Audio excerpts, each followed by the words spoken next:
Shai Gilgeous Alexander is the most unstoppable player in the NBA. And I don't mean that as a compliment, I mean that literally. When you watch the tape, you can't find another player on the planet that gives the defense as many problems as this man does.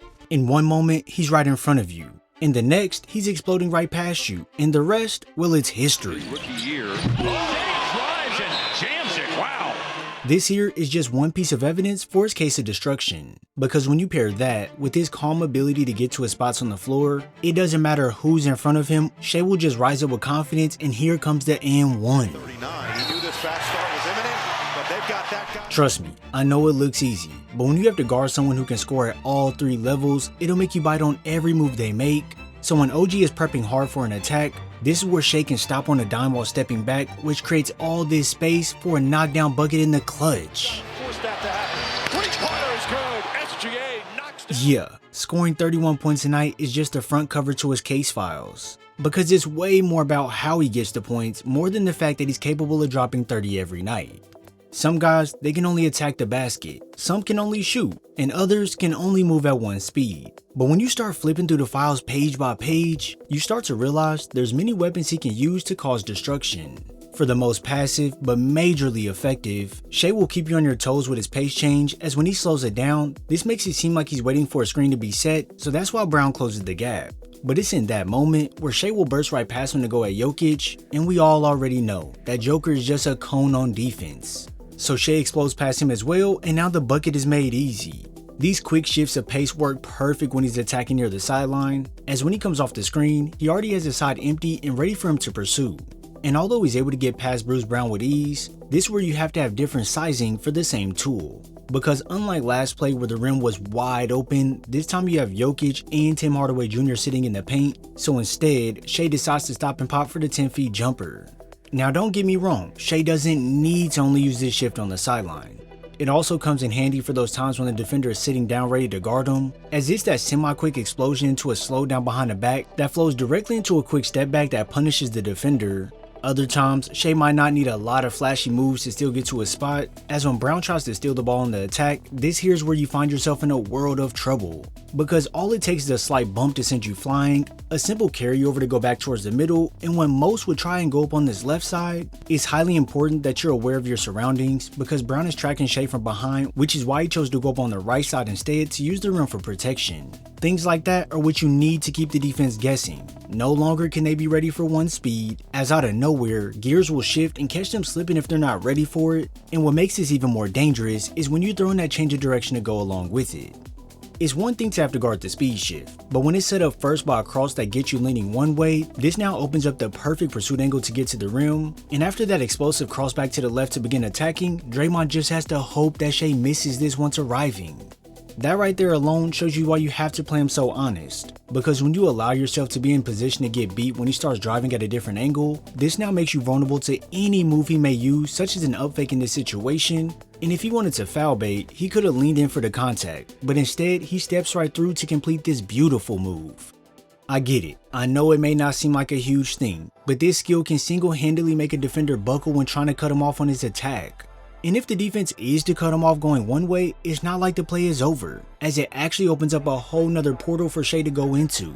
Every skill in his game is stackable, to the point where he quickly analyzes gaps that he can exploit, and then serves a quick cross to get inside the paint to then put this high over Valanciunas. For defenders, things start to get really difficult when it comes to guarding Shai when he's going downhill to the rim, but when you dig deeper into the fouls, you start to uncover something much more scary, and that's guarding him in the mid-range.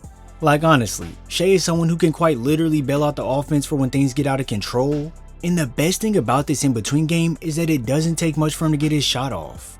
For example, when he catches, he already knows where he wants to go. With one dribble, Shai makes sure to create contact with the defender so he can bounce off for separation, and you already know this is straight cash.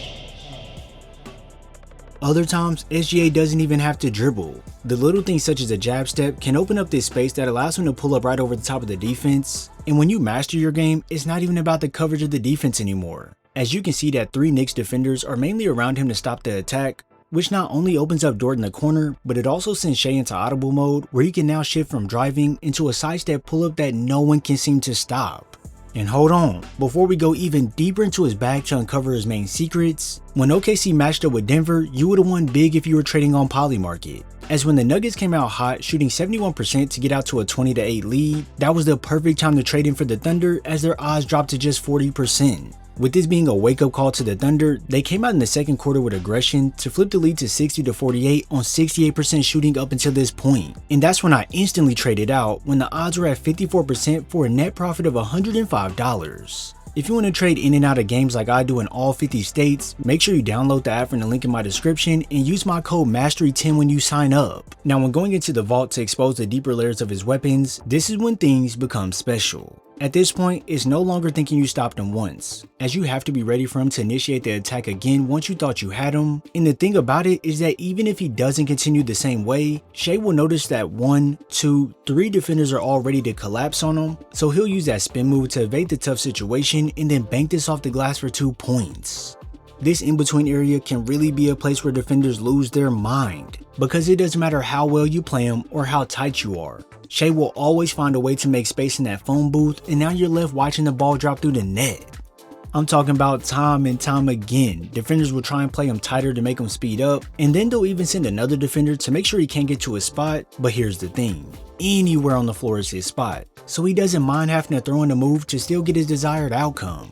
This here is the secrets that separate a good scorer from an elite one, as when most guys get smothered like this, they'll be looking for some relief. But Shai welcomes it. He first used that bump off to get some space, and I already know some of you are going to call for an offensive foul. But me personally, I love physical basketball, so let's play on. After this, Shai spots OG coming to double, so he immediately crosses back the other way to get that left shoulder into Shamit, initiate that bump into a sidestep, and although the Knicks wanted an interference call, you can see this one was already dropping in. That scheme to just play aggressive with Shai truly doesn't work due to how comfortable he is in these situations, and it's because he doesn't mind playing physical to release that pressure and then get a bucket. Many, and I mean many people hate when Shai uses this bump to send defenders flying, but at this point, you just gotta learn to deal with it. It's a weapon that he's gonna use constantly to abuse defenders, and if he needs to, he can take that bump into the post and nail these fadeaways like it's nothing. This here isn't a small thing either, because this now puts it in the defender's head that he can be a threat with his back to the basket, so while they're looking for a shot, they're not always ready for him to explode out the post to attack the basket hard, and even if they were to be ready for it, he can then revert back to that mid-range pull-up for pure butter. Yeah, there's simply no way to stop his offensive game, and in prior years, people would say just force him to shoot. But let me ask you this, how do you think Draymond felt after he was on SGA Island in the clutch? Sidestep 3. SGA. And if you can't read Draymond, well, go ahead and make that call to Denver's front office so they can let you in on their trauma. SGA step back 3.